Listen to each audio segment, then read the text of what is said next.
kerjasama atas kehadiran rekan-rekan. Baik, kami telah diberikan izin dari Ibu Kepala Sekolah untuk melaksanakan aksi nyata kami sebagai calon guru penggerak Angkatan 10 Kabupaten Bone. Nah, untuk kegiatan kali ini ada diseminasi budaya positif di sekolah SDN 24 Macana yang akan dibawakan oleh Bapak Wahyudi Asis SPD, kemudian ada Bapak Muhammad Darce SPDGR, dan saya sendiri Asia Triani SPDGR. Baik, dalam diseminasi nanti ini ada kegiatan tanya jawab, ada kegiatan penyampaian materi dari kami. Baik, untuk menghargai waktu kami persilahkan kepada Pak Darce untuk menyampaikan materinya. Terima kasih. Bapak Ibu, Assalamualaikum warahmatullahi wabarakatuh. Iya, terima kasih atas perhatian Bapak Ibu, guru. Terima kasih. Tadi kita sudah mendengar jawaban dari Bapak Ibu guru. Disiplin artinya yang kita ingat adalah tepat waktu. Apalagi kira-kira yang bisa muncul di pikiran kita ketika mendengar kata disiplin. Kalau saya Pak Guru, aturan Pak Guru. Ya, tata tertib aturan yang kita laksanakan. Bertanggung jawab. Luar biasa. Iya, ini kita ambil peserta perwakilannya 2 orang. Ada nama permainannya adalah coba buka. Coba buka. Ya, di sini ada bagian A yang berperan sebagai apa namanya? Anggaplah kita memegang sesuatu yang berharga di tangan kita. Kemudian di bagian tugasnya D memberikan instruksi atau mengubah kita suruh buka buka ini supaya budaya itu. Kira-kira ya apa kita mau pergi kekerasan, pergi diancam nih atau yang lembut-lembut, terserah kita. Mungkin ada peraturan yang menjadi Ibu siapa lagi? Bu Lisa, Lisa.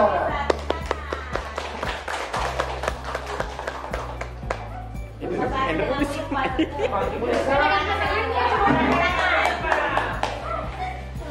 Pak Guru cewek tuh ini Pak Guru. Oh, cewek. Dua Pak Guru. Oke, bagaimana silakan ke depan sebagai pendengar. Masih cowok. Oke, oke, Ibu sini pinjam dulu. Siapa yang bertanya? Oh, kita ada yang berikan suara. Saya berikan suara ini Pak. Yang berharga nih, jangan hilang.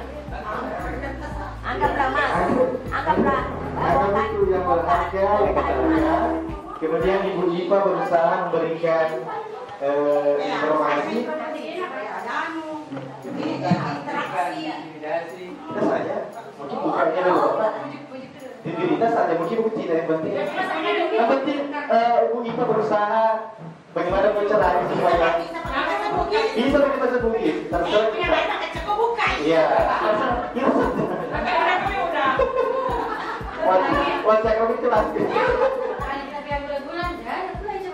Iya, coba kita dagang. Bisa. Iya. Ya, cewek. Oh, ambil. Grogi. Cek. Bisa. Iya. Boleh lihat nggak di tangannya? Iya. Kalau kamu mau lihat, ada penularan. Kalau aku traktir gimana? Iya. Traktirnya apa dulu tuh? Iya. Itu gula. Enggak, kan kita pergi di kantin 24. Siapa yang traktir? Kantin 24. Nggak senilai dengan ini. Oke, kita pergi di kafe. Kita minum, kita ngopi. Bagaimana? Ngopi. Teman sekelasnya. Oke. OTW? Oke.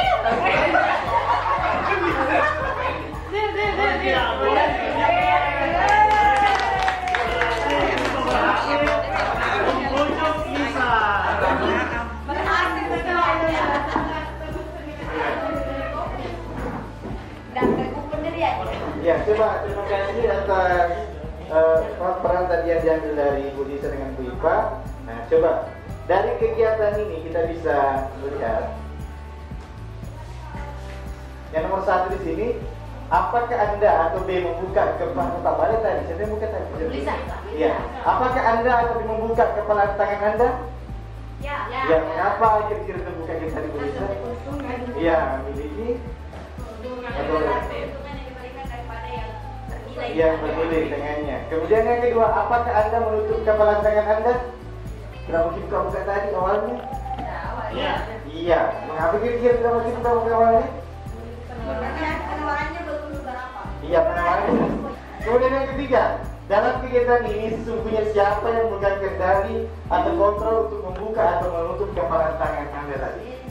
Siapa? Apakah Bu Ipa atau Ibu Lisa? Siapa yang memiliki peran penting untuk mengontrol membuka tangannya Ibu? Iya.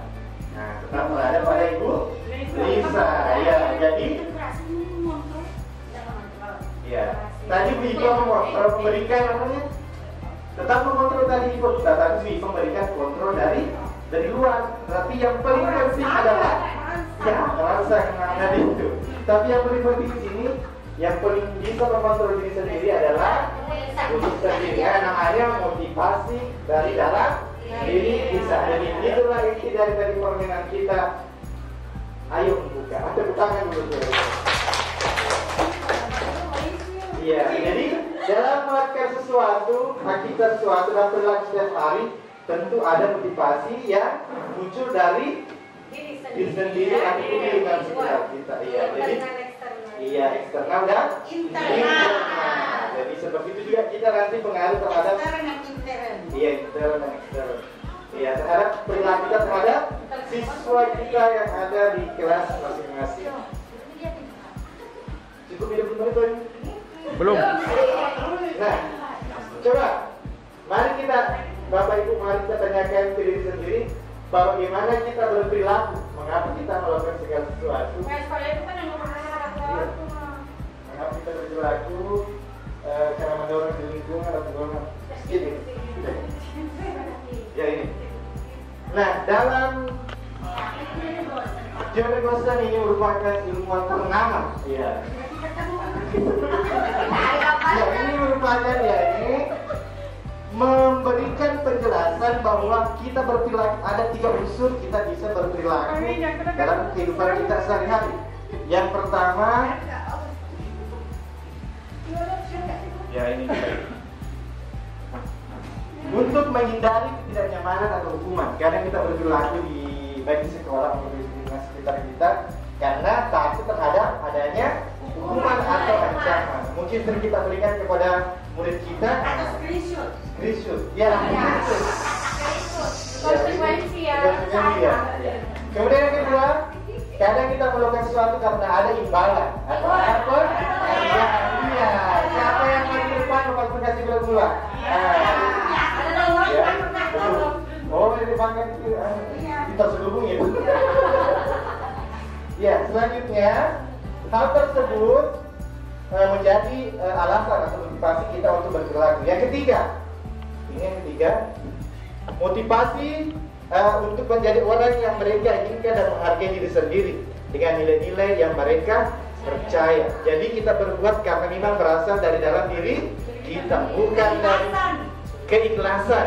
Niat dalam diri, setelah diniatkan kita lakukan dengan ikhlas tanpa mengharapkan imbalan.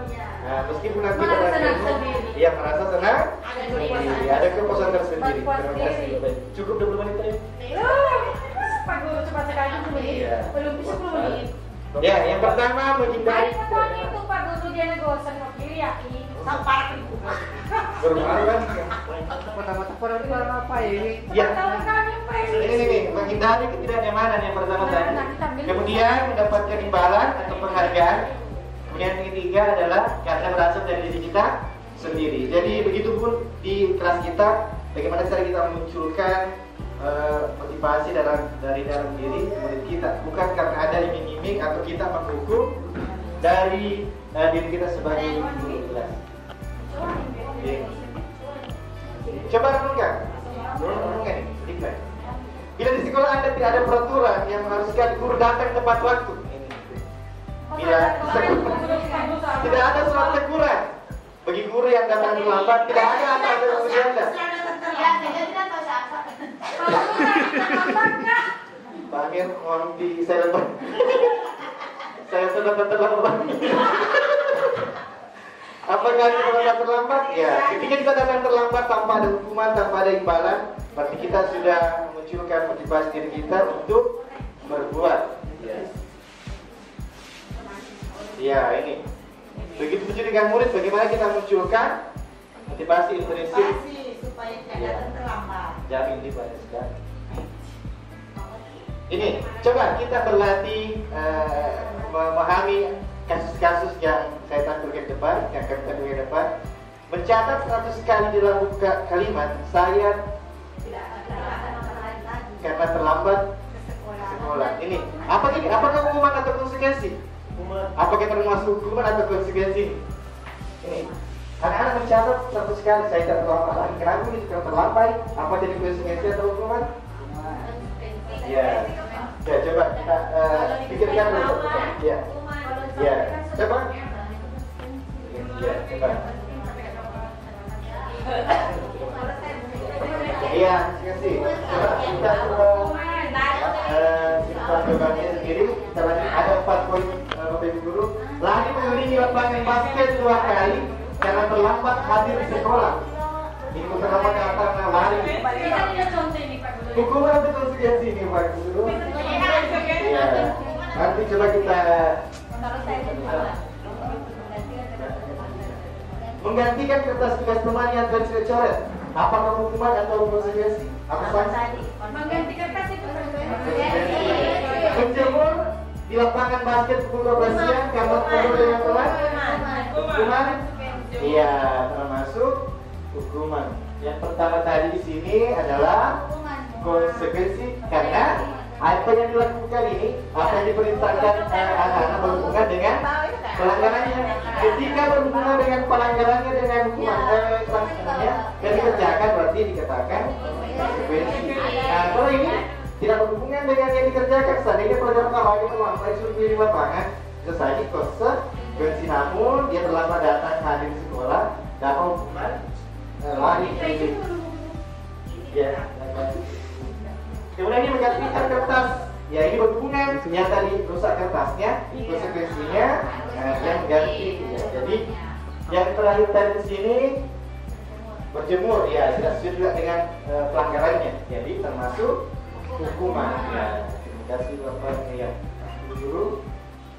Ya ternyata ini ada Alfikon ini. Saya tidak tahu siapa ini tapi mengungkapkan bahwa orang anak dihukum itu juga apa? Memberikan penghargaan kepada anak itu. Sebenarnya kita juga memberikan hukuman kepada anak itu sendiri. Apa kira-kira yang bisa membuat kenapa memberikan Pak Guru diberikan sesuatu merupakan juga hukuman untuk anak murid tersebut. Ya, contoh ini ada dampaknya kalau kita memberikan hukuman. Pengaruh jangka pendek dan jangka panjang. Penghargaan efektif jika menginginkan seorang melakukan sesuatu yang diinginkan dalam jangka waktu yang pendek. Nah, tugas kita di sekolah adalah memberikan pendidikan kepada anak yang berkelanjutan atau menjadi pembelajar yang sepanjang hayat. Nah, jika kita memberikan penghargaan, tentu jangka pendek saja. Dia mainkan sesuatu karena dia ingin berbuat sesuatu karena ada yang mereka harapkan. Penghargaan tidak efektif. Penghargaan merusak hubungan. Teman tak dikasih penghargaan, teman tidak ada. Mengenai guru ini kebanggaan yang ada sendiri. Ya selanjutnya, makanya maju bagi saya ke guru. Begitu lah. Iya, betul. Ada begitu. Penghargaan menghukum. Jika suatu penghargaan diharapkan, namun Anda mendapatkan juga tidak mendapatkan, berarti merasa dihukum dirinya. Bapak Ibu Guru. Kemudian kalau yang terakhir di sini adalah motivasi dalam diri.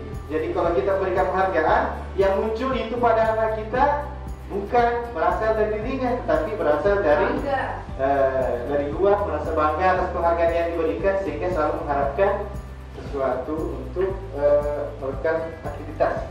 Boleh dilanjut? Ya, sekian dan terima kasih untuk saya. Baik, melanjutkan tadi materi dari rekan kami Pak Darja. Tadi ada proses hukuman dan konsekuensi. Itu yang sering kita laksanakan di kelas. Sadar tidak sadar kita sering laksanakan itu, baik konsekuensi maupun hukuman. Nah, sebenarnya ada 5 posisi kontrol guru. Yang pertama, guru sebagai penghukum, guru sebagai pembuat rasa bersalah, guru sebagai teman, guru sebagai pemantau, guru sebagai manajer. Nah, pertanyaannya,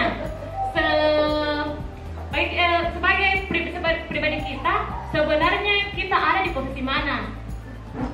Nah, sebenarnya kita ada posisi di mana di setiap dalam pembelajaran di kelas. Sesuai kondisi yang terjadi. Iya, sesuai kondisi yang terjadi. Tapi dominan yang mana, Ibu? Teman? Penghukum? Jadi manajer. Pembuat rasa bersalah? Pemantaukah? Ataukah seorang manajer?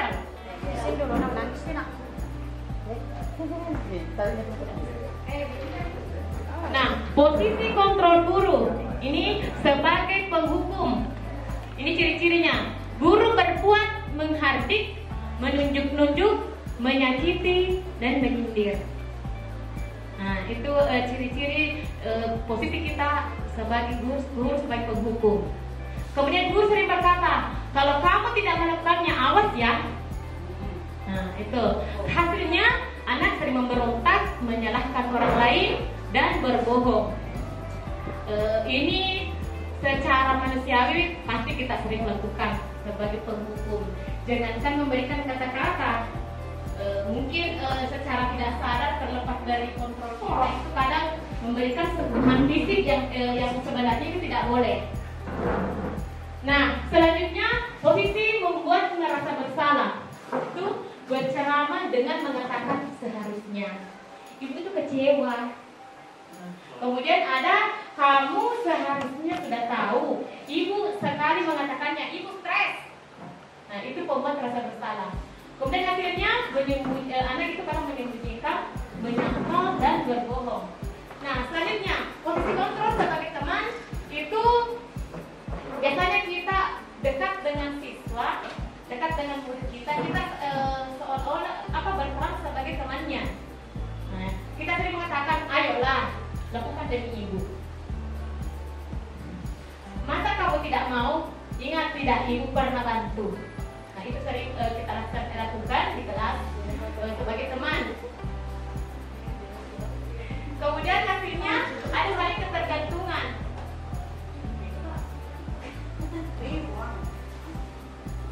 Kemudian sebagai polisi pemantau. Apa peran-perannya? Kemudian terakhir sebagai manajer. Nah, ini sebagai manajer, posisi inilah yang paling bagus sebenarnya untuk dilaksanakan di kelas. Manage.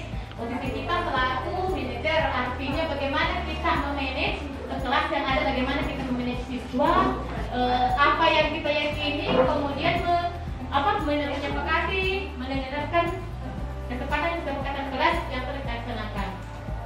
Nah, ini contoh penerapan 5 posisi kontrol guru.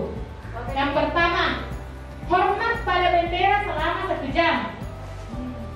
Jadi tidak memberikan hukuman kepada siswa, hormat pada bendera selama 1 jam. Berarti itu berperan sebagai posisinya ini sebagai hukum. Kemudian ada juga berapa kali ibu harus memberitahu kamu selalu mengecewakan ibu. Itu membuat rasa bersalah. Selanjutnya,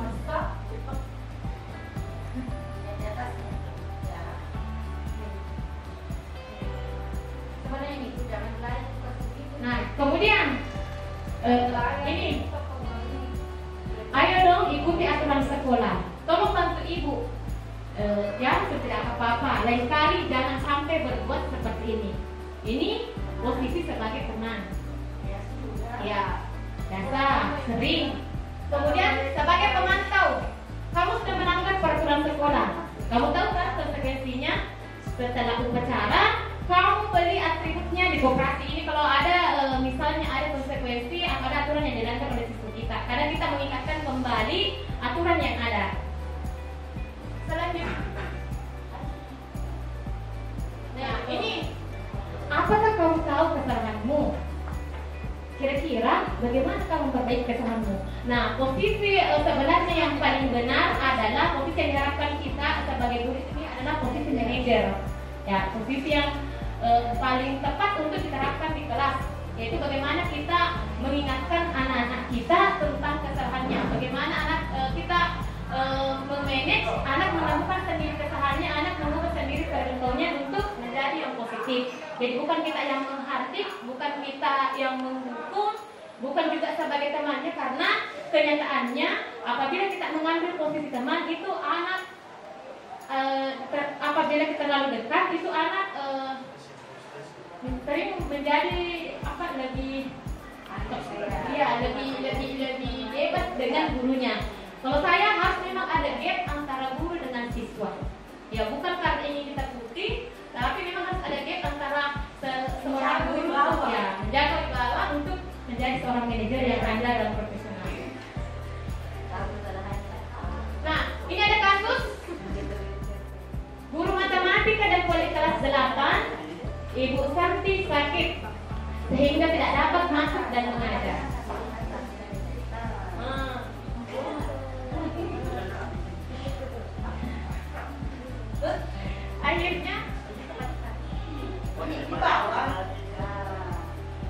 Akhirnya dicarikan guru pengganti Ibu Eni. Nah, Ibu Eni ini perannya sebagai guru pengganti. Ibu Eni baru 2 tahun menjadi guru SMP, jadi anggap ini guru baru di sekolah itu. Beberapa murid perempuan, Vivi dan Natali, mengetahui hal ini. Oh, ada guru baru masuk kelas. Sehingga ini Eni dan Natali menggunakan kesempatan bersikap seenaknya, tertawa dan tidak mengindahkan kehadiran Ibu Eni. Jadi mungkin teman-teman yang baru mungkin biasa mengenali ini. Anak-anak tidak menganggap kita sebagai guru senior, sebagai guru baru, maka mereka itu bersikap seenaknya. Oh, ibu pengganti Ji, ibu pengisi Ji. Nah, ini sambil mengingatkan mereka, Ibu Eni mencoba menyapa Vivi dan Natali dengan ramah, sambil mengingatkan mereka untuk tetap fokus pada pengerjaan tugas. Ayolah, tugasnya dikerjakan. Nanti ibu kita dulu bapak itu sekolah. Namun Vivi dan Natali malah menjadi tertawa sampai bagi ibu. Nah, mereka tetap tidak mengerjakan tugas dan malah mengobrol. Nah, dari kasus ini, posisi kontrol apakah yang sudah diambil oleh Ibu Eni dalam menangani Vivi dan Natali? Tadi ada 5 posisi kontrol ya, penghukum, pemberi rasa bersalah, teman, pemantau, manajer. Nah, dari kasus tadi, posisi kontrol di mana ini Ibu Eni?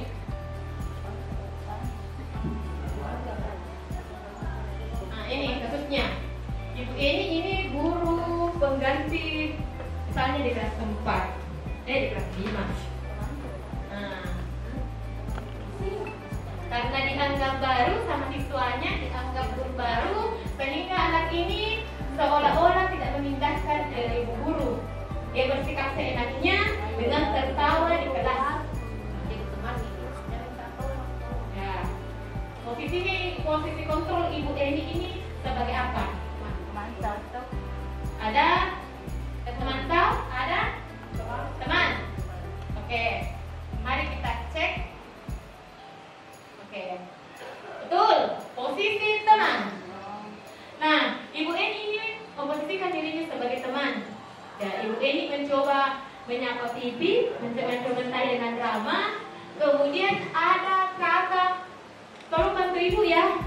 Ya, itu dikatakan oleh seorang teman kepada temannya biasanya, minta tolong bantu ibu supaya tidak dimarahi nanti sama kepala sekolah. Nah, itu posisi teman. Kemudian yang kedua ada posisi pembuat merasa bersalah dengan kata-kata, ayolah tugasnya dikerjakan.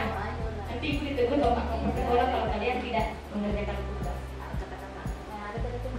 Nah, selanjutnya kasus 2. Kasus 2, Ibu Dani sedang menjelaskan pelajaran bahasa Inggris di papan tulis. Namun beliau memperhatikan bahwa Fajar malah tidur-tiduran dan tampak acuh pada pelajarannya. Fajar cuma menjawab pertanyaan nomor 3. Maju ke depan, kerjakan di papan tulis. Fajar pun tanpa malas-malasan maju ke depan, dan sesampainya di depan papan tulis, Fajar hanya diam terpukau.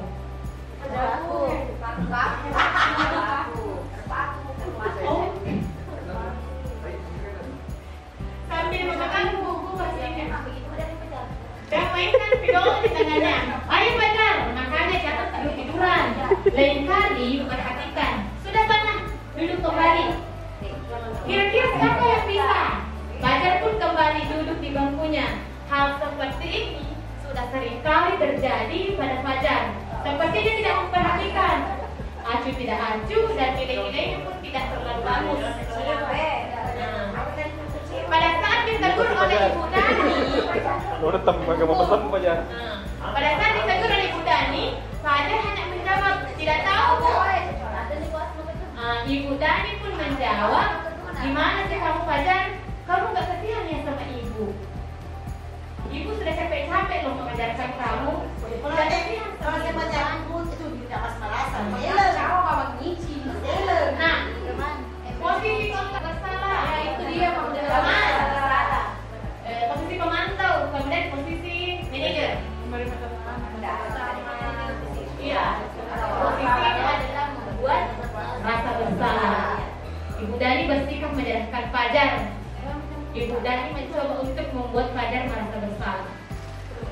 Selanjutnya, terakhir ada kasus 3. Anto dan Dino sedang bermain bersama di lapangan basket. Tiba-tiba terlibat dalam sebuah pertengkaran adu mulut. Dino pun menjadi emosi dan mengadakan kontak fisik, menarik kemeja Anto dengan kasar sampai 3 kancingnya terlepas. Kemudian ibu kepala sekolah, Ibu Suti menanyakan Dino tentang keyakinan sekolah. Analog ini yang telah disepakati. Ibu Suti melanjutkan bertanya, apakah Dino bersedia memperbaiki kesalahannya? Kemudian Ibu Suti bertanya apa kehidupan Dino untuk memperbaiki masalah. Kemudian saya perlu kancing, saya perbaiki Pak. Ibu saya akan sangat marah kalau melihat kancingnya. Jadi ini ada feedback, ada yang harus dilakukan Dino untuk terima. Dino berpikir sejenak, ya, terakhir kan, kemudian posisi counter apa yang dilakukan atau dipraktikkan oleh Ibu Suti? Manajer kah? Posisi pemantau kah? Nah, posisi manajer. Nah ini ketika katakan tadi bahwa posisi ini yang paling tepat kita laksanakan di kelas. Bagaimana Ibu Suti bersikap profesional, inspiratif dan kolaboratif dengan permasalahan yang Dino alami. Jadi Ibu Suti ini tidak langsung menghukum, tetapi menanyakan keyakinan kelas yang disepakati bersama. Kemudian Ibu Suti mencari solusi yang bisa diterima kedua belah pihak dan ada dampak atau hasil yang akan diterima oleh keduanya. Nah, selanjutnya keyakinan kelas ini bukan hal baru lagi di kelas kita. Kesepakatan basis itu sudah ada, bahkan sudah ada terpasang semua di kelas kita. Ya. Berarti inilah nilai-nilai atau prinsip universal yang disepakati bersama secara universal lepas dari suku, agama, ras, dan negara dan bahasa. Ini keyakinan kelas bersifat abstrak daripada peraturan yang lebih rinci. Keyakinan kelas berupa pengaturan pernyataan yang universal. Nah ini bedanya peraturan dan keyakinan kelas. Peraturan selalu kembalikan buku tempatnya. Itu harapannya kita itu untuk menghasilkan siswa-siswa yang bertanggung jawab. Kemudian dilarang mengganggu orang lain, itu untuk menghormati. Tidak kebajikan yang kita tuju itu adalah menghormati orang lain dan diri sendiri. Hadir di sekolah 15 menit sebelum pembelajaran dimulai, itu bentuk menghormati orang lain. Kemudian dilarang melakukan kekerasan baik fisik maupun kegiatan tindakan bullying, itu untuk keselamatan dan menghormati orang lain. Kemudian jangan berlari di kelas atau koridor, itu ada keselamatan dan keamanan. Nah, inti dari bedanya keyakinan kelas dengan peraturan, keyakinan di kelas dibuat dengan menggunakan kata atau kalimat positif. Sedangkan peraturan ini yang lahirnya yang kita sepakati bersama untuk menjadi keyakinan kelas. Mungkin seperti itu. Kami berikan kembali kepada pemateri terakhir. Oke. Nah, segitiga restitusi ini, teman-teman, itu proses menciptakan kondisi bagi murid untuk memperbaiki kesalahan mereka, sehingga mereka bisa kembali pada kelompok mereka dengan karakter yang lebih kuat.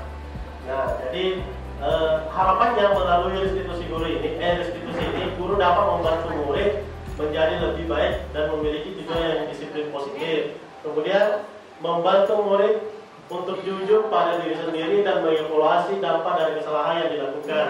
Kemudian memberikan penawaran, bukan paksaan.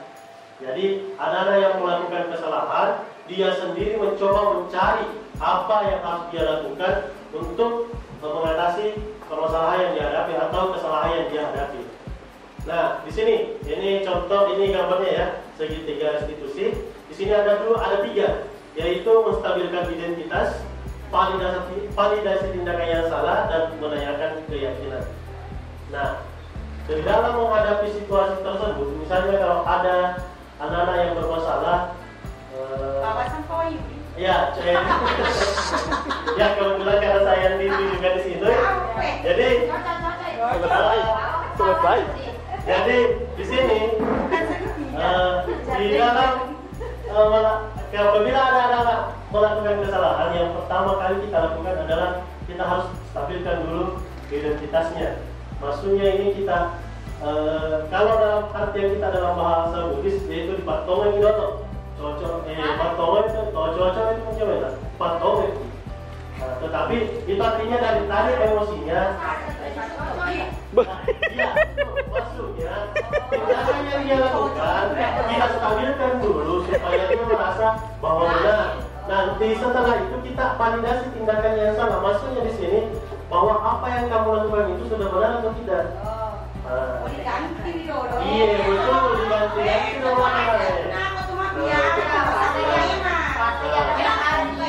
Ya contoh kasusnya begini, ada anak-anak misalnya ganggu temannya.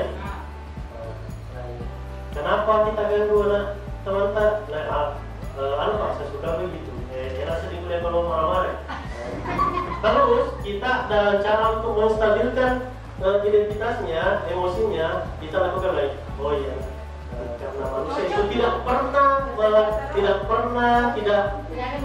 tidak ada manusia yang tidak pernah melakukan kesalahan.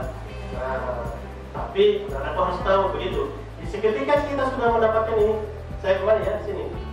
Nah, contoh bermasalah, mungkin berkelahi atau bagaimana, ini kan normal. Tetapi kita harus memberikan dulu bahwa apa yang dia lakukan itu sebenarnya sesuatu yang walaupun salah tetapi biasa karena kita adalah manusia biasa. Distabilkan dulu jiwanya. Kemudian kita validasi tindakan yang salah. Maksudnya di sini pasti ada alasan anak-anak itu melakukannya. Contoh misalnya kalau dengan temannya, bosan kan kita lah guru, jadi mengganggu temanku. Nah, jadi kita validasi bahwa kalau setelah itu kira-kira benar tidak yang dia lakukan. Nah, kita kembalikan ke menanyakan keyakinannya. Kira-kira kalau kita ganggu teman tadi itu, kesepakatan atau keyakinan kelas apa yang anak-anak langgar. Nah, gitu. Kemudian setelah anak-anak itu sudah mengatakan kesalahannya, kita lanjutkan dengan kira-kira anak-anak ditanyakan, diberi pertanyaan apa yang akan kamu ingin lakukan sehingga hal itu tidak terjadi lagi.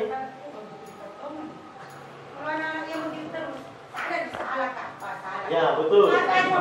Ya betul. Ya, permasalahan yang Bapak Ibu hadapi itu juga saya pertanyakan di sana kemarin. Jadi kita sebagai seorang guru memang begini sudah tugas kami memang. Berarti kita restitusi lagi. Begitu terus kita lakukan restitusi, begitu dan begitu seterusnya. Terkadang tadi yang bicara manajer mencari hukuman. Ya. Nah, di sini dalam implementasinya ada ini yang dilakukan mulai dari anak-anak ke sekolah. sekolah. Ini kita restitusi. Nah, tadi kita kan sudah bahas, karena materi yang saya bahas cuma segitiga restitusi. Mohon maaf Bapak Ibu, saya kasih nanti sedikit persoalan. Nah, ada yang berperan sebagai guru, ada yang berperan sebagai siswa, dan ada yang sebagai observasi. Tadi di sini tugasnya Bapak dan Ibu adalah tidak sama. Di sini tugasnya Bapak dan Ibu adalah ada yang berperan sebagai guru yang melakukan segitiga restitusi, dan ada yang siswa yang memiliki atau melakukan suatu kesalahan. Nah, untuk penyelesaian masalahnya ini menggunakan segitiga restitusi yang tadi kita bahas. Bisa mungkin saya bagi dengan cara mungkin berhitung 1 sampai 3. Mulai dari sini. 1.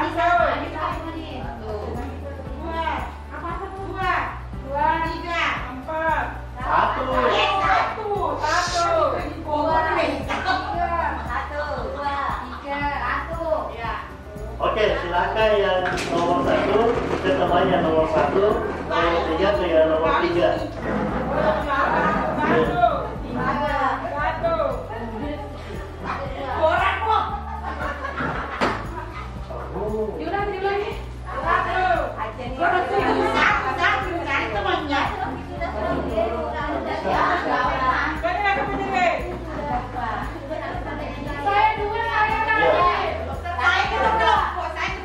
Ya, baik. Silakan ya, satukan 1, 2, 1, 2, 3, 1, 2, 3. Ada yang berperan sebagai guru, ada yang berperan sebagai siswa, ada yang satu. Yang nomor 1 silakan ke nomor 1. Yang nomor 2 silakan ke nomor 2. Kumpul nomor 2. Yang nomor 3 silakan kumpul nomor 3.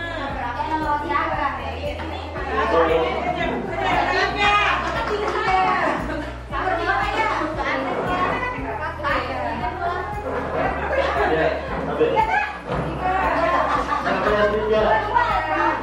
Oke, ayo 3. Sampai yang 3.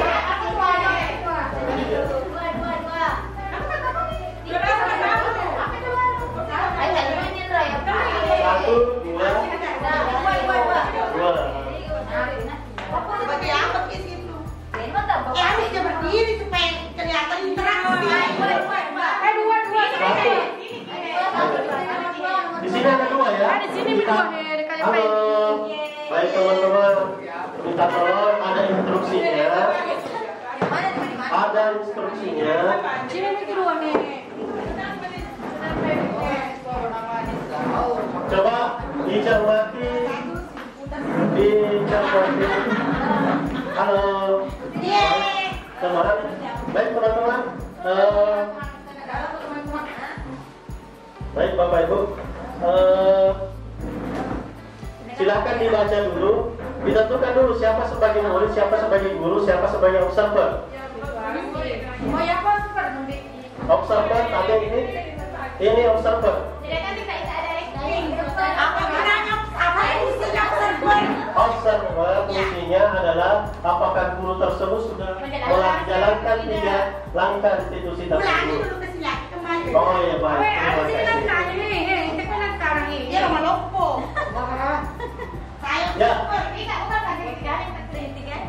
Ya, segitiganya yang pertama itu menstabilkan identitas.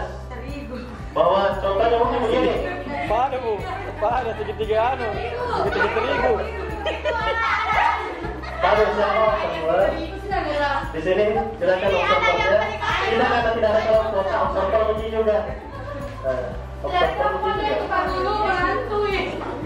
Ya, baik. Teman-teman, Bapak Ibu, yang pertama, ini kan kita menstabilkan dulu. Ya, betul. Observasi, contoh. Ya.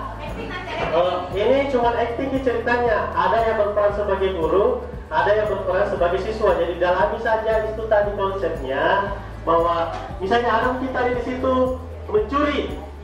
Ada kasus di situ mencuri apa? Kita kan mau menstabilkan dan anak-anak supaya tidak mengulanginya kembali. bagaimana guru menerapkan segitiga restitusi ini. Tidak. Ya, jadi menstabilkan identitas ini maksudnya. Ya, pertama menstabilkan identitasnya, yaitu kita cari tahu dulu anak-anak, panggil dulu anak-anak. Nah, apa kamu tahu kenapa dipanggil di sini? Tidak. Nanti dijelaskan. Kalau dia tidak, ya tadi saya lihat atau ada laporan bahwa anandaku melakukan begini. Betulkah itu? Betul. Kalau bilang dia kan, kalau dia mengatakan betul, oh oke, nah wajar. Manusia biasa itu tidak luput dari kesalahan. Itu sudah masuk dalam segitiga restitusi, yaitu modelnya yaitu menstabilkan identitas. Ya baik, luar biasa guru-guru kita hari ini ya. Banyak sekali yang kita dapatkan. Nah, kemudian validasi tindakan yang salah, kita tanyakan apa alasannya, kenapa dia melakukan hal tersebut. Jadi sebagai guru mendalami kenapa anak-anak itu melakukan hal tersebut. Ya, setelah itu kita menanyakan keyakinan kelasnya atau kesepakatan kelas yang telah dibuat. Apakah yang dilakukan itu melanggar kesepakatan atau keyakinan kelas? Kalau melanggar, apa kira-kira yang dia harus lakukan untuk artinya untuk menyelesaikan masalah tersebut tanpa kita sebagai guru memberikan langsung begini gitu. Tetapi jawaban untuk menyelesaikan masalah itu muncul dari siswa itu tersendiri. Baik, Bapak Ibu, apakah sudah bisa dilaksanakan? Sudah dipaham? Tidak, saya tidak suruh naikkan. Tapi silakan ada yang bertindak sebagai observer. Tadi kan ada. Jadi silakan acting di tempat. Ada sebagai siswa, ada sebagai guru. Jadi yang tugasnya observer, silakan. Apakah penonton tersebut sudah melakukan tindakan restitusi atau tidak? Sudah dijalankan ketiga-tiganya. Baik, minta fokus dulu ke sini. Halo.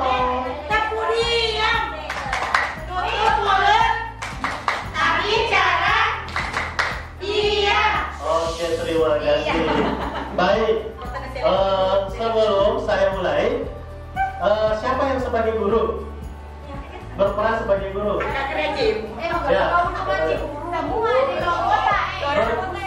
Di kelompok satu siapa gurunya? Kelompok satu gurunya siapa? Kelompok satu siapa gurunya? Kelompok dua? Kelompok tiga gurunya siapa? Murid kelompok satu? Oh iya. Yang sebagai murid? Sebagai murid? Murid. Oke, yang observer siapa? Oke, itu bisa kita mulai. Oke, silakan. Oke, sudah bisa dimulai. Sudah bisa dimulai, silakan. Ya, silakan.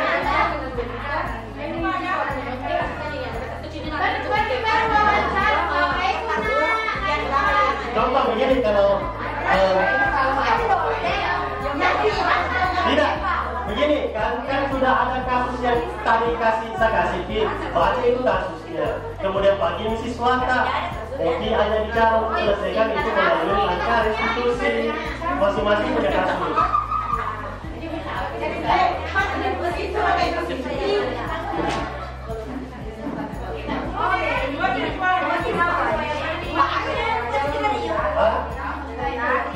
Iya, karena Bapak tahu semua yang masalahnya.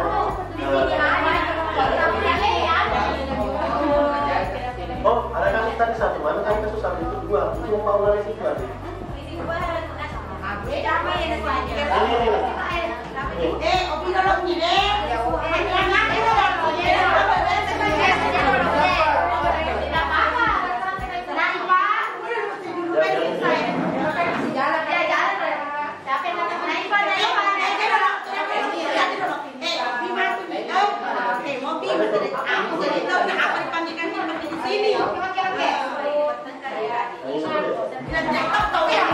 Terserah kita, apa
Baik. Oke, sudah. Kita sudah selesai ya. Oke, terima kasih. Terima kasih untuk semuanya. Ya. Baik. Ya, baik. Bapak Ibu guru, sejatinya kita sebagai seorang guru seperti itulah yang harus kita lakukan apabila ada siswa kita yang bermasalah. Penerapan yang kita harus lakukan adalah penerapan segitiga restitusi. Ada tadi pertanyaan yang muncul dari Bu Urfa yang mengatakan bahwa bagaimana kalau sudah dikasih begitu dan begitu terus lagi. Berarti kita harus melakukan restitusi ulang lagi. Ya, ya, mudah-mudahan ya kita berusaha berupaya bagaimana tadi muncul dari dalam diri sendiri. Tujuan restitusi ini adalah untuk agar siswa tersebut dapat memahami kesalahannya sendiri sehingga memberikan suatu menyelesaikan masalahnya dengan caranya sendiri dan berkomitmen tidak melakukan kesalahan itu sendiri dari dalam dirinya sendiri. Ya, begitu. Mungkin itu saja dari saya. Terima kasih. Iya, apa? Ya, ya. Sejatinya kalau kita sebagai seorang guru itu harus dihindari ya, Bapak Ibu guru.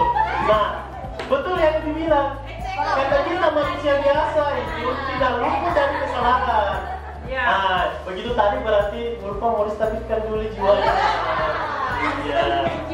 Dipantau lagi tahu, saya nolong. Oke. Jadi kesimpulannya tadi adalah segitiga restitusi adalah tidak menyalahkan anak-anak apabila tidak langsung dijes anak-anak kalau dia melakukan kesalahan. Anggap itu sebagai suatu pembelajaran untuk anak-anak dan diberitahu bahwa stabilkan dulu emosinya dengan cara tidak menyalahkan secara langsung, kemudian memberitahukan ke anak-anak untuk mengetahui apa sendiri kesalahannya, kemudian anak sendiri yang memunculkan solusi dari akibat yang dia lakukan. Itulah tadi semua yang kita bahas tadi, mulai dari awal dari Pak Darja, Bu Asih, yaitu budaya positif. Itulah yang berusaha kita ciptakan di sekolah ini. Terima kasih. Sekian dari saya. Assalamualaikum warahmatullahi wabarakatuh. Baik, dari kami terima kasih kepada rekan-rekan Bapak Ibu guru hebat yang telah menyempatkan waktunya. Kami tahu ini di luar dari jam kerja kita, yang tercipta istirahat, tetapi karena panggilan jiwa ingin lebih maju. Ya, karena materi kita ingin menjadi guru yang lebih bermanfaat untuk kita ke depannya, maka kita hadir di sini. Jadi kami bertiga mengucapkan terima kasih banyak. Mohon maaf apabila dari kegiatan diseminasi ini ada kata, ucapan dan tingkah laku yang kurang berkenan di hati Bapak Ibu. Lebih dan kurang mohon maaf. Wabillahi taufiq wal hidayah. Assalamualaikum warahmatullahi wabarakatuh.